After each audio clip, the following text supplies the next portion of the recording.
Good morning all of you. आज अपन जैसे chapter according to theory portion अपना सारा खत्म हो गया है। प्रैक्टिकल जो क्वेश्चन है वो मैं आपको क्वेश्चन करके बता रही हूँ कि इन्होंने किस तरह से एंट्रियाँ की। मैं हिंदी अंग्रेजी दोनों में बोलूँगी। एक आधी एंट्री मैंने हिंदी में भी की है जैसा कि आपकी किताब में किया हुआ है। चलो देखें, अपन एक क्वेश्चन सॉल्व करते हैं, आपको पता चलेगा कि क्या ट्रांजेक्शन क्या कहता है। अगर आपको व्यवहार पढ़ना आएगा तो आप उसकी एंट्री यानी कि प्रविष्टियाँ कर पाएंगे। और अगर हम प्रविष्टियाँ कर लेते हैं तो हम ये मानकर चलते हैं कि हमने अकाउंट्स का लगभग 50 to 60% अगर हमें व्यवहार पढ़ के एंट्रियाँ करनी आ गई और अगर हम सही एंट्री कर पाएंगे तो हम सही एंट्री से खातों में खतौनी भी कर पाएंगे। क्योंकि मुझे दिखेगा जैसे कैश अकाउंट डेबिट, यानी कि अगर आप हिंदी में हम लिखेंगे इसे तो रोकड़ खाता नाम, और यहाँ लिखते पूंजी खाते से, ऐसे वर्ड हम काम में लेते तो हमें पता चल जाता कि कैश अकाउंट डेबिट हो रहा है यानी कि इसके डेबिट पक्ष में यानी कि नाम पक्ष में लिखना है। यहाँ कैपिटल अकाउंट क्रेडिट हो रहा है तो कैपिटल अकाउंट के क्रेडिट पक्ष में लिखना है। आपके पेज नंबर मैंने पेज नंबर भी लिख दिया ताकि आपको कंफ्यूजन ना हो। क्वेश्चन नंबर 11 जिसमें दिया हुआ है कि हमारे पास एक ट्रांजेक्शन दिया हुआ है, क्वेश्चन दिए हुए हैं और उसकी हमें क्या करनी है, एंट्रियां करनी है यानी कि प्रविष्टियां करनी है। चलो आज अपने क्वेश्चन करते हैं।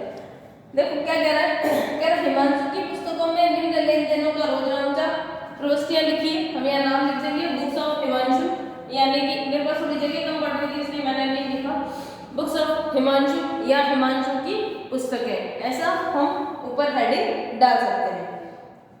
देखो सबसे पहला ट्रांजेक्शन हमने फॉर्मेट पढ़ा है रोजनामचे में कि इसमें 5 खंड होते हैं।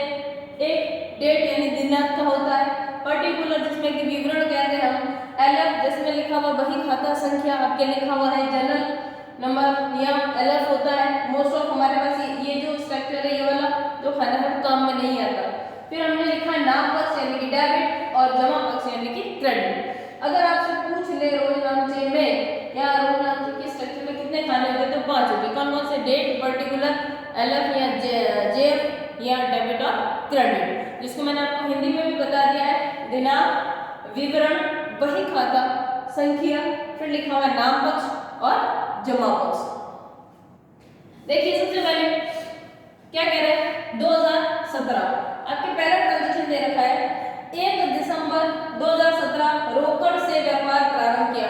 हमने समीकरण किया था तब भी हमने कहा था रोकड़ से व्यापार प्रारंभ करने का मतलब होता है कैपिटल लगाना।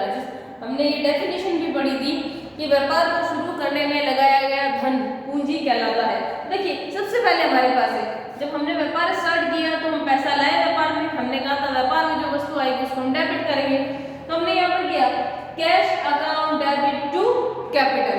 हिंदी में हम इसे लिखेंगे रोकड़ खाता नाम पूंजी खाते से। इसके बाद हम लिखेंगे इसकी नरेशन। नरेशन का मतलब है कि हमने ये जो ट्रांजेक्शन किया, क्योंकि एंट्री में तो हम 2 चीजें लिखते हैं, किसके लिए क्या, हमें बार बार उसको ढूंढना ना पड़े, जैसे cash account debit to capital. तो हमने कब लगाई कैश, तो हमने यहाँ लिख दिया नकद से व्यापार प्रारंभ किया। इंग्लिश में लिख सकते हैं बी बिजनेस स्टार्टेड बाय कैश, ठीक है, ये भी हम लिख सकते हैं। मैं आपको दोनों में बाइलैंग्वेज बताऊंगी क्योंकि दोनों में लिखना थोड़ा बहुत ज्यादा बड़ा हो जाता, इसलिए मैं बोलूंगी दोनों लैंग्वेज में, आप लोग देख लीजिएगा। ये क्या, नकद से व्यापार प्रारंभ किया तो हमने एंट्री कर दी cash account debit to capital account. Hindi में कर दे तो रोकड़ खाते नाम 75,000 और पूंजी खाते से 75,000।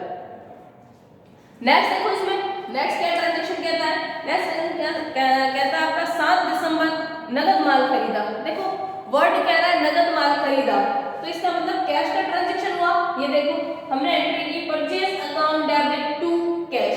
अगर हम बात करते हैं हिंदी के तो हम लिखते हैं यहाँ पर क्रय खाता नाम रोकड़ खाते से। क्या लेते, क्रय खाता नाम रोकड़ खाते से, कितने से भी 10,000 से। अगर यहाँ कैश की बात ना करके हमें किसी का नाम देता तो हम उस बंदे का नाम लिख देते अगर वो उधार खरीदता तो।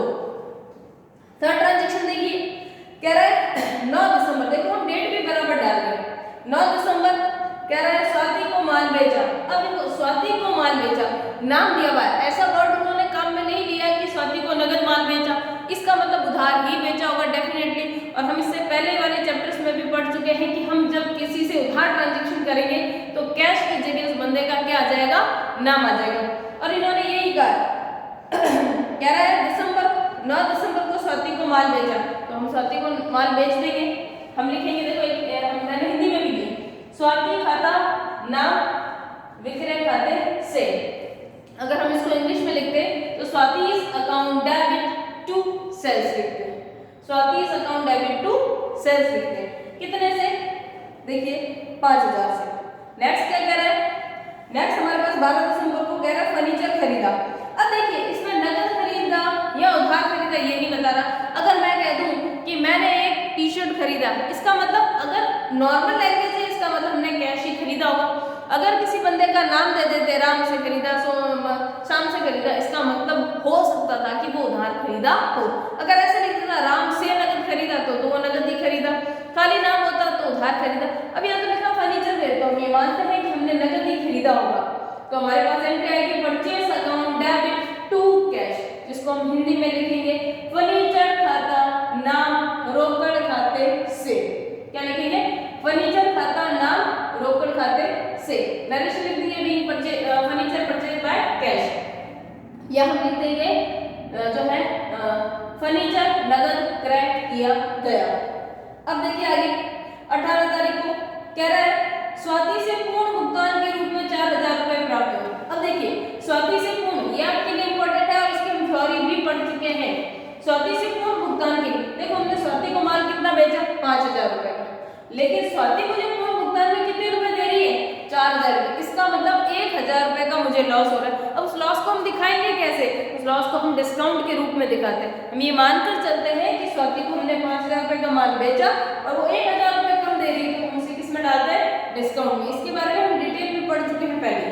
तो देखिए हम एंट्री करेंगे, स्वाति से कितने रुपए मिल रहे हैं, 4000, कैश अकाउंट डेबिट यानी कि रोकड़ खाते नाम कितना, 4000 रुपए।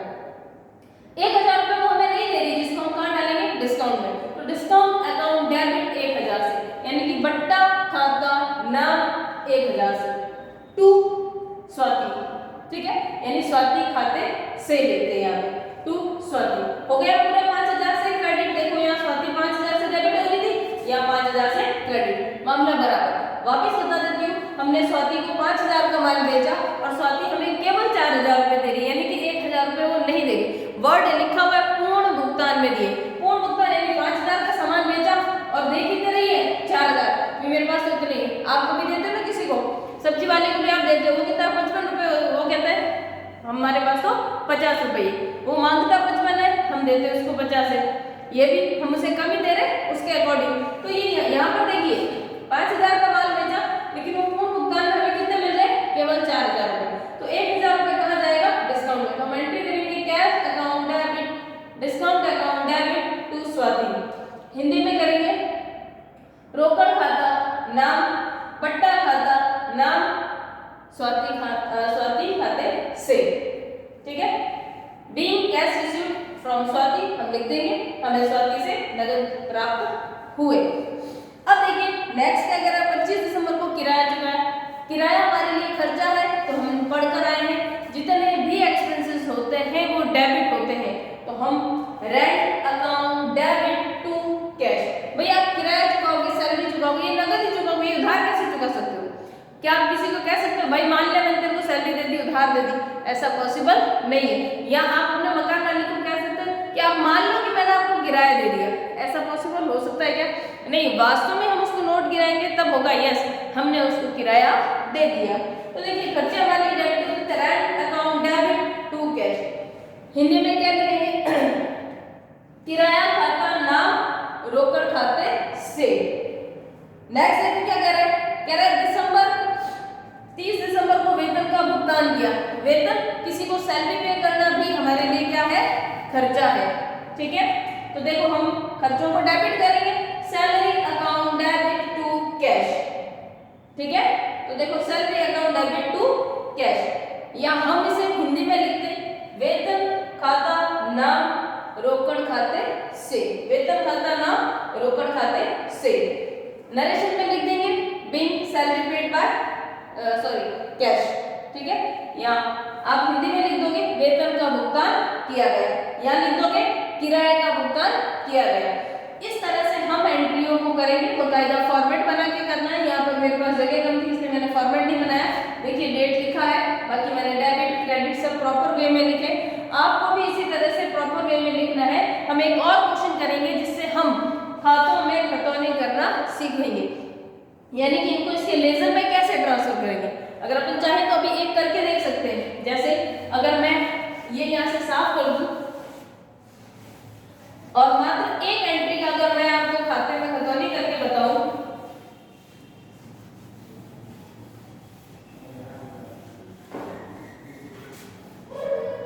अगर ये देखिए, अगर हम करते यहाँ पर कैश अकाउंट बनाते, यानी कि रोकड़ खाता बनाते, मैं आपको थोड़ा सा रफली बना के बता रही हूँ, ये हम लिखते। तो देखिए यहाँ पर कैश अकाउंट डेबिट हो रहा है, हम यहाँ पर रोकड़ का खाता, आप हिंदी में लिखते रोकड़ खाता, ठीक है। तो देखिए क्या होता, हमारे पास दो साइड होती है, एक डेबिट होती है और एक क्रेडिट साइड होती है, ठीक है। तो देखिए हम यहाँ पर कैसे एंट्री करते हैं, लिखा कैश अकाउंट डेबिट, ये रहा कैश का अकाउंट और इसकी डेबिट साइड है। क्या लिखते हैं हम यहाँ पर लिखते हैं टू कैपिटल, कितने से, जितना हमारे पास अमाउंट है उतने से। ऐसे ही अगर हम कैपिटल अकाउंट बनाते, ये देखिए सेम सिचुएशन, सभी खातों में दो पक्ष होंगे, एक डेबिट होगा और दूसरा क्रेडिट। खतौनी करने का मतलब होता है आपने जो एंट्री की है उसको उनके खातों में ट्रांसफर करना। देखिए यहाँ पहला जो हमारी एंट्री में कैश अकाउंट डेबिट हो रहा है, ये रहा कैश का खाता और ये रहा उसका डेबिट साइड। क्या लिखा टू कैपिटल। आप अगर इसको ऐसे भी याद रख सकते हैं, जिसका हम खाता बना रहे हैं खुद अपने खाते में कभी नहीं, ऐसे आप यहाँ टू कैश लिख दो, कैश अकाउंट में ऐसा नहीं होगा। आगे देखिए कैपिटल का खाता होगा, या देखिए कैपिटल क्रेडिट है, ये रहा कैपिटल का खाता और ये क्रेडिट साइड में हम लिखेंगे बाय कैश। क्या लिखेंगे बाय कैश। इसको कहते हैं खातों में खतौनी करना। ऐसे ही अगर हम नेक्स्ट एंट्री का लेंगे परचेज अकाउंट, तो देखिए अगर मैं इस कैश की जगह हम क्या बना दे रहे हैं, यहां अगर मैं परचेज अकाउंट बना दूं, ठीक है। तो देखिए परचेज अकाउंट डेबिट हो रहा, या लिखते हैं हम टू कैश।